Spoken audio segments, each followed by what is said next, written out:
Old friends are like old memories. They always remind you of your past, and we are reminding ourselves of the past episodes from this week of Good Company for the best of Good Company with me, Hollie Taylor. I'm Hollie Taylor. We're talking about some of those financial decisions that in hindsight you think, oh man, I wish I knew then what I know now. I would have made a completely different decision back then. So what are your stories? 905-338-1250. Some of you mentioning about credit cards and saying that you had wished that you understood credit cards prior to getting one. And I think that's a lot of things that people can relate to. Understanding how they work, understanding about some of the negative implications with having that credit card. Here we go. We got a message from Darren saying a coworker worked every second of overtime so he could save up for a house. When he applied for a loan, he based his mortgage payments on all the overtime work that he had been working. Unfortunately, the overtime work stopped, and he and his wife had a hard time managing their mortgage. Yeah, mortgages, they too can be tricky. And so with those, definitely, I kind of appreciate the stress test that they do now. What would happen if interest rates go up, which ironically enough they are? Or what if there's a change in your job situation? Can you handle a mortgage? And so experts say build in a buffer so that you are not tapping out the amount of money that you have allocated to your mortgage, and the extra stuff you can always keep in case of a rainy day or in case of an emergency file. So there we go. Maybe you've got some things that you have learned over the years that could save someone else from some, interesting financial situations. Again, text those in 905-338-1250. I'm Hollie Taylor. We're talking about our neighbors, and new studies are showing that if you can say hello or hi and greet at least 6 neighbors a day, it's going to maximize your well-being. That's right. They even have it allocated to a number. The goal, 6 hellos. Making eye contact and truly seeing people can really help with our disability to get outside of ourselves, to have social interactions that feel a little bit more meaningful. And so for those countries where people actually do greet their neighbors, they generally feel like their well-being is higher, whether it be career, physical, financial. And so being able to be in a society where we're seen is super helpful. And they specifically targeted those between the ages of 40 and 65 plus. So there we go. Greet your neighbors. And is this something that you do? Text in 905-338-1250. Jeannie says, absolutely, always say hi. Sometimes it's awkward, but overall, I just like to say hello. There you go. No harm in that. Another text message. This is from Leo. He says, I'm not really a hi kind of person. I should try. Yeah, why not? What's the worst that could happen? They could give you a weird look. All right. You never have to see them again, really. We live in big neighborhoods these days. What's the worst that could happen? Okay. Today, the challenge. Saying hi 6 times. On your mark, get set, go. I'm Hollie Taylor. We're talking about writing letters. My daughters actually both got letters from their auntie. She sent them to them with some candy, much to my chagrin, to be honest. So the art of writing a letter is not dead. In fact, my daughters were so excited that their names were written in cursive. They are so fascinated with handwriting, and so I love it. It's exciting to see the new generation loving some of the things that we used to love back in the day. And so there we go. That was the last time they got a letter. I'm still waiting for some letters. Producer Mike, you don't strike me as the kind that writes letters, but I don't want to judge. No, I don't write letters. Yeah, no, I didn't think so. I don't get them either. I get bills in the mail. Yeah, that's not handwritten, though. Oakville Hydro reaches out to me from time to time, check up on how I'm doing. That's the extent of my letter sending and receiving. And then they're like, by the way, you owe us. Yeah, by this time. Yeah. Yep. I just, that's not kind of letter I was talking about. No. But I appreciate you do get mail. Yeah, I mean, I text with my friends, right? That's kind of how we keep in touch. That's the, I guess the modern generation's way of doing it. The modern generation. Yeah, didn't that sound pretentious? It really did. We've all been the modern generation at some point.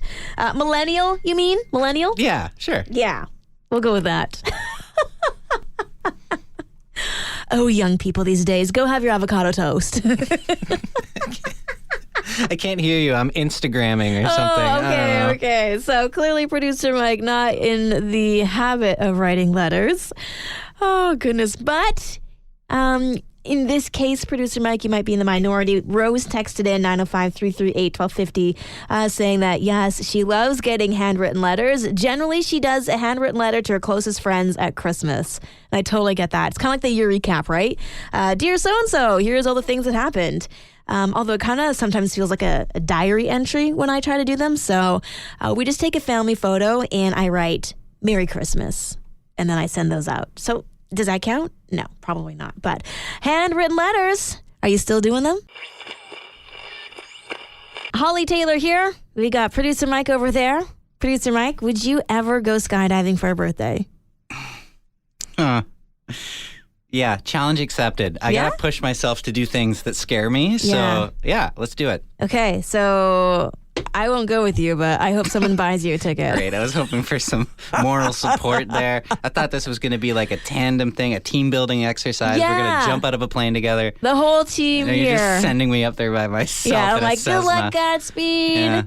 We went to the lake over the weekend, and even jumping into the cold water from the barge was like a huge thing for me. So let's not amplify that by 10,000. Exactly, 10,000 feet above ground.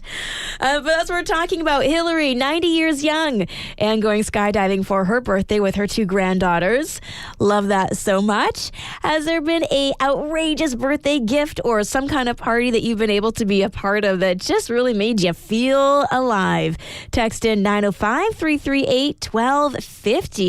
I got a message here. This is from Lisa. She said that they went through the skywalk and she was celebrating her 50th.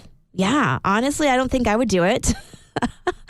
It's not that I'm afraid of heights. I'm just afraid of landing. Is that the one at the CN Tower? Yeah. Yeah, my friends and I are actually looking at doing that soon. Oh my goodness. Look at you. Who knew producer Mike was so adventurous? Yeah, I'm not jumping anywhere though. No, but even still, it's just like, what if those cables don't hold? Don't put that in my head. Okay, I'm so sorry. You should do it. Lisa, please, if you get a chance to do this, send your pictures. I would love to see those. You can text in photos to 905-338-1250. Anybody else? Outrageous birthdays. I would love this one. Outrageous because it was a surprise.